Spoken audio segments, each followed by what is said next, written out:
Yo, what's going on, guys? Today we're talking Ring Domination in WWE Supercard. Ring Domination, one of my favorite events, maybe even my favorite event. But yeah, the reason being Ring Domination, so easy to play, so quick to play as well. Like if you follow the tactics I'm going to show you in this guide today.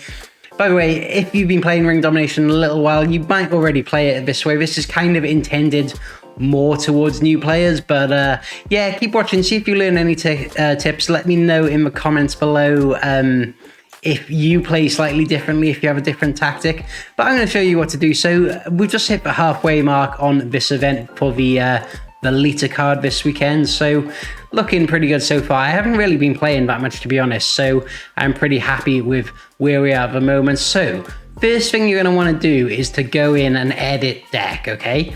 And then you're going to want to autofill. What this is going to do, this is going to put all of your best cards in the deck, as well as all your best support cards. It just saves time when going through them manually. You want to make sure you have a good balance of each different arrow. So having a quick look, there are quite a few up arrows actually, including these two down the bottom, but that's not important because we're going to get rid of those two in the next step here. So yeah, good balance left, right, up and down. That looks okay. And now the next thing we're going to do, you see Royal Rumble 23 plus tier.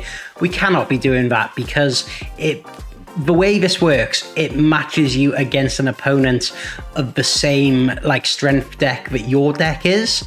So what you're going to want to do is kind of, it's called sandbagging your deck, but it's kind of artificially lowering the level of your deck to get easier opponents. You will have some worse cards in your deck, but it is just going to make it a whole lot easier. I'll show you because it's kind of easier to show you. So what I'll do, I'll put that Randy Orton in for that Roman Reigns. So that's a biomechanical, which is that the lowest here in the game, I think. And then that Giovanni Vinci, yeah. So those two cards are in, and you can see from the tier then, I've gone from Royal Rumble 23 plus into just Rumble. I usually do 2. You can do 3 as well. It's for the third one. Actually, that one's not going to work because that's going to take us down to Octane, which is too low. So let's get the top card back in again. What is the next best card? The Miz. So the Miz back in. Okay, so we're Rumble 23, just sneaking into Rumble tier. So what this is going to do then is if you go here, let's back out a second and let's go back in. So still giving Rumble opponents, kind of hoping for like, there we go. So there it's given us an Octane opponent. So we're going to take on this opponent and their cards are going to be like Octane cards. So we're just going to absolutely smash them. The only cards that aren't going to win are the Randy Orton and the Giovanni Vinci, but we're not going to use them. Okay, because with this, you choose where to place the cards and you can do it quite like strategically, quite tactically, not to face them. Anyway, before we get in and I'll show you the gameplay, another thing, and people may hate me for saying this, but it just absolutely has to be said. If you're playing any event, always use doublers if you can. You're going to have a much better time. It's going to make your life a whole load easier. Obviously, I know some people, they don't like spending money on the game, they like playing it for free, which I completely get. What I would say is you can get credits from the game like for free, save those up, use them on events. For anyone that does spend on the game but doesn't want to spend credits on the event, what I would say is it's so important that you prioritize using your credits on the events. For return, you get like an event card. Let me show you my deck, okay? This event card, this William Regal, I maybe would have spent less than 1,000 credits in playing this event to get it, and look how powerful that is. And compare that to like this Scott Steiner cards. You know, the Regal card is more powerful than the Scott Steiner card, and I would have spent way over 10,000 credits, 15,000 credits on these packs getting this Scott Steiner Pro. So in terms of credits spent for the power of a card, like always prioritize credits on events. You just see a much better return. Yeah, especially like if you're buying packs, like definitely prioritize events ahead of packs from the store. If you're we've got this new battle pass, if you're spending money on the battle pass, like take a look at yourself in the mirror and think, no, I need to be buying credits to get the event cards, because you just, like I said, like you get the Bobby Lashley card from the Battle Pass, but you can get a Lita card from this. It's way more powerful, and it's a female as well. Anyway, that little rant about spending credits on the event over. Let's get in the match then. So with Sandbad the deck, we're going to have a slightly lower opponent here. And what you're going to want to do is to place your cards in a way that you avoid matches altogether. So that's why you want a good variety of different arrows here. To sort of do it strategically. So you always get the first go, and what you want to do is pick your best card. So I'm actually going to go with that Regal card and stick that Regal card right in the middle. So you can see down the bottom, we've got Giovanni Vinci and Orton have been selected. So this one might be a little bit trickier. So wherever they put their card, you're going to want to not attack it. You can take their cards like if you want, but you want to make it as quick as possible. The idea of Ring Dom, just play the games, get it done. Okay, they've attacked me. That's not ideal. That's going to slow us down slightly. So let's just go through this game real quick. And it's going to be an easy win because you see their cards are absolutely nowhere near as good as mine. So it's not going to win. So anytime there's a card that's like slightly lower with one edge showing, like Solo is here, I like to sort of seal it off to stop them attacking it and getting it back. So I'll put a pretty powerful card there, Steiner. So you see that Solo, there's no way Solo can be attacked. So he's keeping me. And in doing that, I always try and get like one square isolated from the rest. You see here, because you see under the Scott Steiner, if I put a card there, it cannot be attacked, okay? So I can put the weakest card I have. So that's why it's not an issue that we have like the Randy Orton card and the Giovanni Biomech, because that can just go there.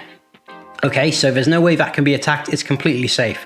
Okay, that's not ideal because they've put their card there and I've only got 2 right arrows. So I'll put the Miz there and this will be a win. Well, it should be anyway. It should be a very easy win for the Miz. Yeah. Okay, so, oh, actually reversal. Oh, I say this now. Yeah, still a win.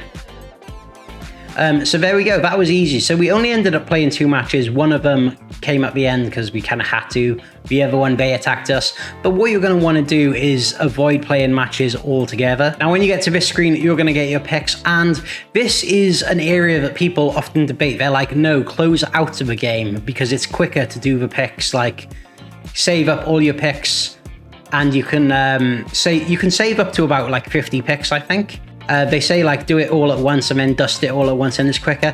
I personally don't believe that because I think it actually takes longer to close the game and start it all up again. You may as well just use the picks. You're still using the same number of picks all the time. I mean, yes, the dusting animation does take like a second or 2, but it's nothing really. But anyway, let's go back in and let's do it again. I would like to get it so that I can show you like just how quick you can do this.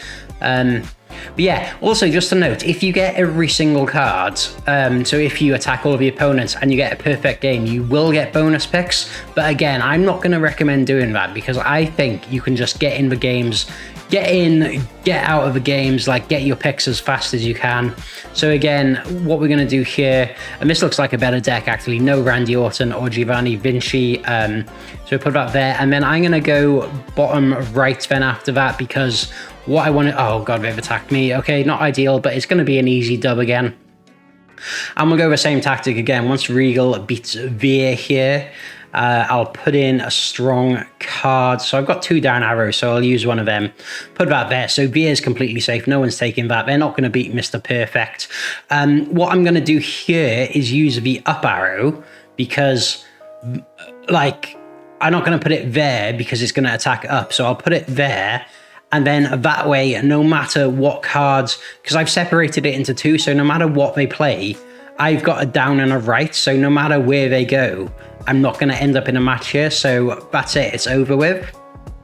So there you go. Another quick and easy win. That time only needed 1 match. We'll try it again if I can get it with 0 matches. That 1 match was because the computer attacked me. I also just want to note that if you're dusting, Ring Domination is really good for dusting as well, because when you get the shards, you actually get like multiple cards. And as you lower down the board, you get more resets as well. So it is really good. Like you see, It is really, really quick to stack the dust up as well. All right, so we go again, and hopefully this is the perfect one this time to show you if they don't attack, please do not attack. So you go there, I'll go there, just to separate the board in half, and then he's going there. So I will go there.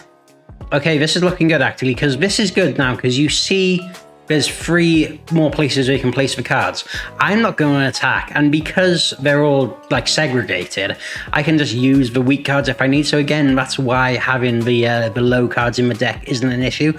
Look at that, didn't even play a match, just in. You see how quick that was, and that's what you want to be doing every single time. I think Ring Dom is not about playing hard, it's about playing smart. You just log on every hour, do your bouts, you get those picks. You know, you're going to have this event done in absolutely no time, especially with the doublers, right? If you've got the doublers, you're just coming on, winning your match, getting your 8 picks, you know, doing that every hour. You're getting like 40 picks every hour once it recharges. Yeah, super easy event. This is why it's one of my favorite events. Like, so little effort goes into this event. Not many credits either. Like, I've maybe spent so far, I'm about halfway through, well, a little over halfway through, I'd say. But probably spent, let me see how many doublers I've got. Probably, I'd say, spent about 400 credits so far. So this is probably going to be like a sub 1,000 credit event. Again, like really efficient use of credits. Like, don't buy a pack for 750 credits. Spend 700 credits on doublers and grind an event out. You'll get a much better card, and it's guaranteed. So anyway, guys, this is just my tactic on how I like to play Ring Domination. I'm sure there are other ways, other strategies, but I personally think that this is the best way to do it. But yeah, let me know in the comments if you have like your own little way of playing it, if you have your own strategy, if you disagree with anything I say. Look at that, another perfect game. But yeah, no, I do encourage some healthy debate, so let me know if you disagree with any points. And yeah, that's going to be it. Anyway, guys, thank you so much for watching. I do hope this video has helped you. If it has, smash the like button. And yeah, take care, and I'll catch you again next time.